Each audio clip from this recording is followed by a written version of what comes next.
së pari që në nisje të kësaj interviste të uroj në radhë të parë besimtarët bektashian për festën e Sultan Nevruzit, të kenë vetëm mbarësi, mirësi në familjet e tyre, dhe nga ana tjetër 22 marsi është edhe dita simbol e fitores së demokracisë në Shqipëri, ku qytetarët luftuan për lirinë, dinjitetin dhe të drejtat e tyre, duke rrëzuar komunizmin.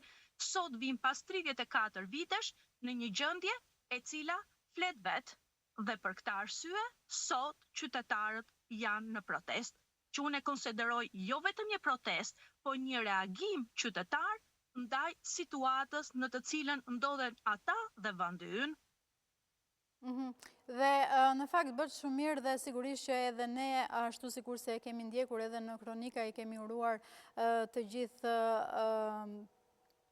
qytetarëve shqiptarë për Sultan Nevruzin dhe sigurisht që kemi raportuar edhe për atë se çfarë pritet të ndodhë në orën 18:00 me protestën e thirrur nga opozita. T'ju pyes, do të jetë një protestë me foltore apo siç edhe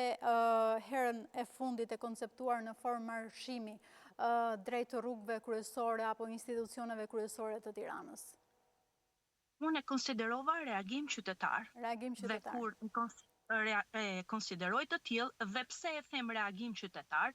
sepse sot nga Korça janë nisur individë të cilët nuk janë vetëm antar të Partisë Demokratike, por janë edhe qytetar që kanë dëshirë për të protestuar pikërisht ndaj këtij regjimi i cili po e çon Shqipërinë në kushte shumë të vështira jetese për të gjithë qytetarët e vet, dhe këtë konkretisht e tregojnë kushtet e vështira në të cilat ata jetojnë, varfëria me të cilën shtresat e ndryshme të popullsisë arrin të përballen çdo ditë, por nga ana tjetër edhe shpopullimi i këtij vendi ditë pas dite. Dhe pikërisht Korça është qarku i cili në bazë edhe të